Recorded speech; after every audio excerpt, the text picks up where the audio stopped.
Daqui a pouco a gente pode voltar a falar sobre esse assunto. Quero tratar com vocês sobre outro assunto de hoje que vai aparecer aí na tela. A gente vai ter um entrevistado na sequência para falar sobre esse assunto, porque para atuar aqui no país, as bets, que são aquelas empresas de aposta online, vão ter que fazer classificação de riscos de jogadores.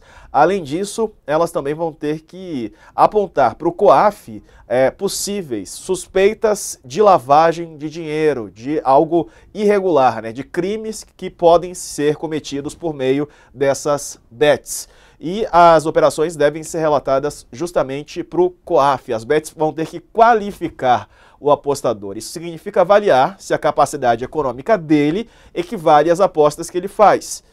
As regras começam a valer a partir do dia 1º de janeiro de 2025. As plataformas vão ter que ficar de olho na lavagem. A Bets também vai fiscalizar, ou as Bets, né, também vão fiscalizar a chamada Bet Exchange, ou Bolsa de Apostas. As plataformas também vão precisar vigiar movimentações atípicas de valores, gastos incompatíveis com a profissão do apostador precisam ser identificados. Aqui conosco o professor da FGV Direito Rio, o advogado Gabriel Quintanilha. Professor, bem-vindo, boa tarde. É possível? As empresas conseguem fazer isso? Quer dizer, vai essa atribuição às empresas de averiguar se o apostador tem capacidade de qualificar esse apostador? Como é que as empresas vão fazer isso, o professor? Boa tarde. Boa tarde, Diego, tudo bem? Uma alegria estar aqui com vocês. Olha, não vai ser nada fácil a empresa de apostas funcionar no Brasil. São diversos os requisitos que foram criados.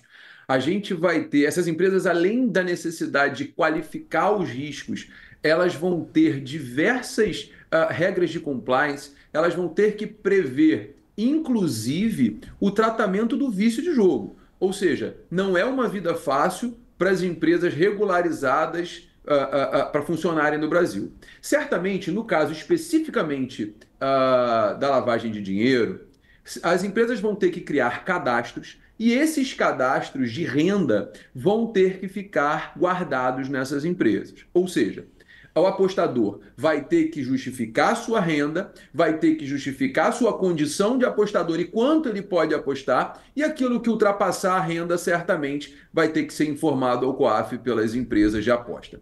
Além disso, é importante lembrar que algumas regras já foram definidas. Não vai ser possível, por exemplo, a aposta que seja feita de forma pós-paga, para que não haja um alto endividamento. Não vai ser possível a aposta por boleto ou em dinheiro. Isso tudo como formas de você evitar a lavagem de dinheiro que efetivamente pode acontecer em jogos de azar, em jogos de aposta como um todo. Quem pega? Você, Sakamoto? Professor, boa tarde, né? Obrigado aqui pela. Boa tarde ainda. Obrigado aqui pela presença. Tem um outro ponto com relação à questão da regulamentação das apostas, das casas de apostas, das bets, cassino e tudo isso mais, que é o impacto na saúde pública. Tem sido muito discutido isso, né? Exatamente porque a gente sabe o tamanho do impacto na saúde mental da possibilidade de cassinos estarem estabelecidos, né? Cassinos eletrônicos ou físicos estarem estabelecidos. E as bets muitas vezes também funcionam, né? Acabam funcionando no mesmo sentido. Há uma discussão, inclusive, de se cobrar dessas dessas casas de aposta, desses cassinos digitais, né, uma taxa para garantir o atendimento psicológico no Sistema Único de Saúde. Como é que o senhor vê isso, essa possibilidade? Olha, Sakamoto, na verdade, já existe uma tributação que está sendo prevista para ser aplicada aos jogos de aposta no Brasil, aos jogos de cota fixa. O governo espera arrecadar quase 2 bilhões de reais já no ano de 2025, ou seja, há uma expectativa muito grande de arrecadação tributária. E certamente, uma coisa é fato: os jogos já existem no Brasil. Nós já temos os jogos funcionando, as bets elas estão aí presentes em todos os times de futebol, em todos os esportes, no nosso dia a dia. E com essa regulamentação, a gente vai ter um ponto muito interessante, que é a educação para a aposta.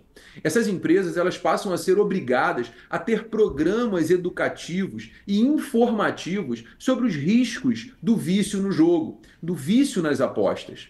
E efetivamente elas vão ser obrigadas a criar instrumentos de trava, ou seja, quanto o jogador pode apostar naquele dia, qual é o limite financeiro que ele pode perder, ou seja, diversos elementos poderão ser utilizados. E cá entre nós, desde que o governo federal adotou uma medida muito simples nos maços de cigarro, a venda de cigarros caiu dramaticamente no Brasil. Então, a regulamentação não é ruim. Pelo contrário, a regulamentação ela é muito boa para que haja uma política pública envolvendo os apostadores, para que haja efetivamente uma política que permita uma gestão dessas pessoas, uma educação continuada e efetivamente tirar muitos deles da ilegalidade, da falta de acompanhamento de saúde pública. Mas aí, desculpa retomar a pergunta, mas isso aí, nesse caso, eu estou entendendo o que o senhor está querendo colocar, mas na verdade, minha pergunta era um pouco além. Porque o que acontece? Hoje, a gente está tendo praticamente, no caso das bets, dos cassinos digitais, tudo uma política de fato consumado. Que é o fato que aconteceu, né, veio, surgiu, e aí você tem duas opções: manter a ilegalidade sem regulamentação, que é ruim, ou trazer à luz, né, o que, querendo ou não, na hora que você traz à luz, você incentiva também o uso.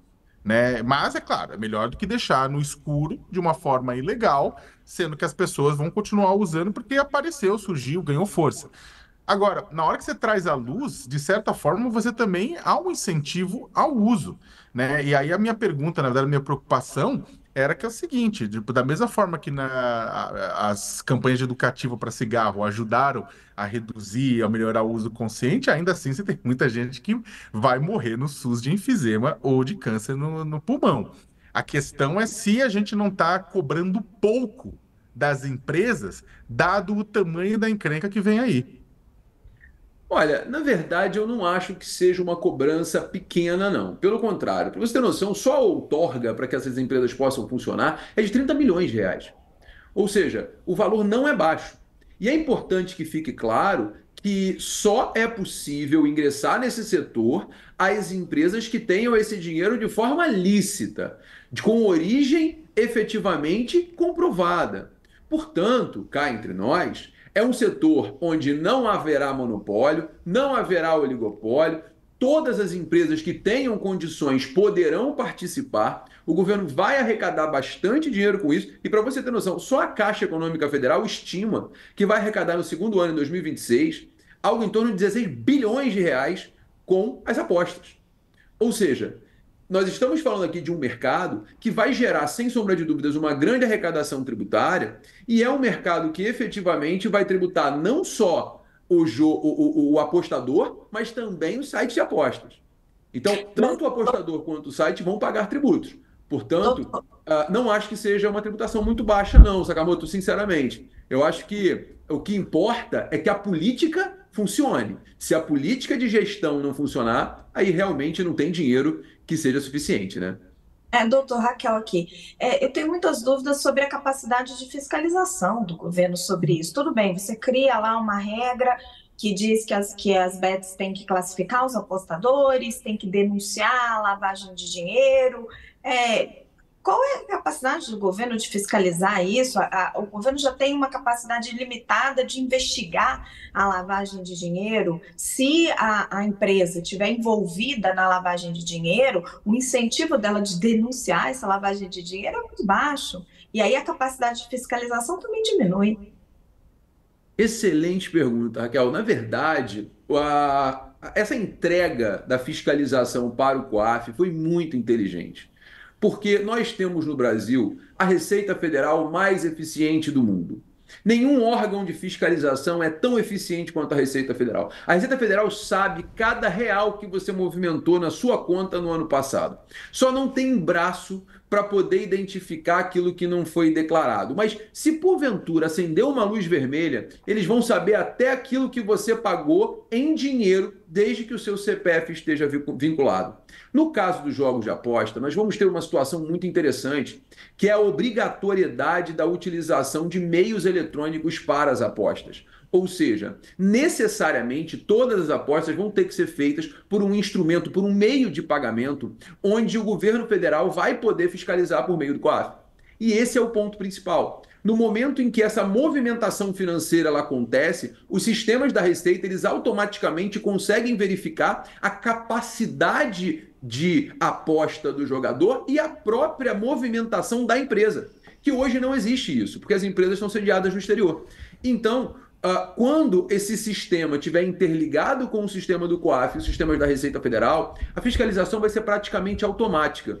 Então, eu particularmente acho que mesmo que os sites de aposta estejam envolvidos num processo de lavagem de dinheiro, vai ficar muito mais fácil para que o governo federal identifique isso por meio dos órgãos da Receita Federal, que, repito, são extremamente eficientes para identificar esse tipo de fraude. Tá certo.